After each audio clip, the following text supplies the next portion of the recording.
देखो पेरू के इन लोगों ने झील के ऊपर ही एक पूरा तैरता हुआ गांव बसा रखा है। यहाँ के बच्चे पैदा होते ही तैरती जिंदगी जीते हैं और जमीन पर पैर रखना तो जैसे भूल ही जाते हैं। घर, स्कूल, रसोई सब कुछ एक खास घास से बना है जो पानी पर तैरती है। कभी दुश्मनों से बचने के लिए बनाया गया ये गाँव आज इनकी पहचान बन चुका है। कुछ लोग थोड़े से पैसे कमाने के लिए कारों के नकली ब्रेक शूज तक बनाने लगे हैं। ये लोग लोहे के पाउडर को सांचे में डालकर मशीन से इतना दबाते हैं कि उसमें से निकलता है गर्मा गर्म ब्रेक शू। फिर उस पर एक खास मटेरियल चिपकाकर मशीन से घिसाई करते हैं और बना देते हैं ऐसा नकली ब्रेक शू।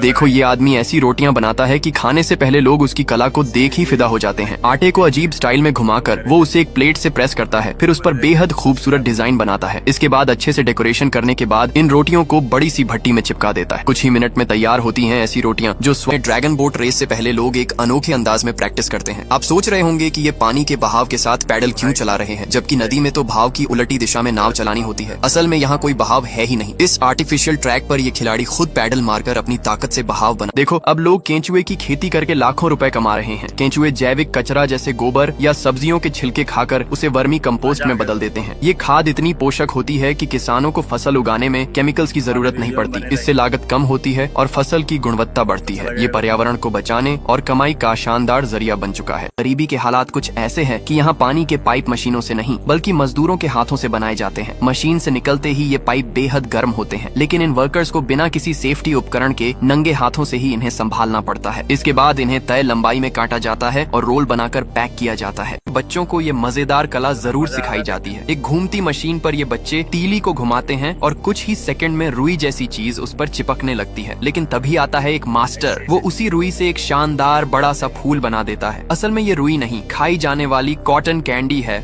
देखो ये आदमी लकड़ी में इतने सारे छेद क्यों कर रहा है? ऐसा करके ये कई लाखों रुपए कमा लेगा। दरअसल ये चीन की मशरूम उगाने की काफी प्राचीन कला है, जिसके लिए पेड़ों के तने में कई छेद कर मशरूम के बीजाणु डालकर उसे ऊपर से सील कर दिया जाता है। फिर इन लकड़ियों को नम और ठंडी जगह पर रखकर उन पर पानी की बौछार की जाती है और 6 से 12 महीने में इसमें मशरूम उगकर तैयार होने लगते हैं। घर सिर्फ रहने की जगह नहीं बल्कि टेक्नोलॉजी का कमाल बनते जा रहे हैं। स्लाइडिंग सनरूम टेक्नोलॉजी से बने ये घर सूरज की रोशनी को अंदर आने देते हैं और जरूरत पड़ने पर एक बटन से पूरी छत खुल जाती है। चाहे बारिश हो या धूप, ये घर हर मौसम में आरामदायक रहते हैं। पर्यावरण के अनुकूल। गौशालाओं में गोबर की सफाई एक बड़ी चुनौती होती है। इस समस्या का हल निकाला है एक खास रोबोट ने, जो अपने आप गोबर साफ करता है। ये रोबोट सेंसर की मदद से गोबर पहचानता है और उसे कंटेनर में जमा कर लेता है। इससे सफाई आसान होती है और समय भी बचता है। यह तकनीक किसानों और पशुपालकों के लिए बहुत मददगार साबित हो रही है। लोग पैसा कमाने के लिए अब ये काम भी करने लगे हैं। पहले तो ये पुराने टायरों को नए जैसा बनाकर लोगों की जान से खेलते थे, लेकिन अब इन्होंने इन टायरों के इस्तेमाल से ड्रम रबर बनाना भी शुरू कर दिया है। ये इन बड़े बड़े टायरों को काट कर इस मशीन में से निकाल लेते हैं और फिर इन टायरों में से कुछ ऐसे टुकड़े काट लिए जाते हैं जो मोटरसाइकिल की ब्रेक सिस्टम में काम में आते हैं। ऐसा फेस्टिवल मनाया जाता है जिसमें चारों तरफ झाग के गुब्बारे देखने को मिलते हैं और यहाँ के बच्चे से लेकर बूढ़े तक सब खुशी से झूम उठते हैं। धागे से बने इन छल्लों को कुछ इस तरह से तैयार किया जाता है कि ये झाग में डूबने पर यहाँ कई हजारों की संख्या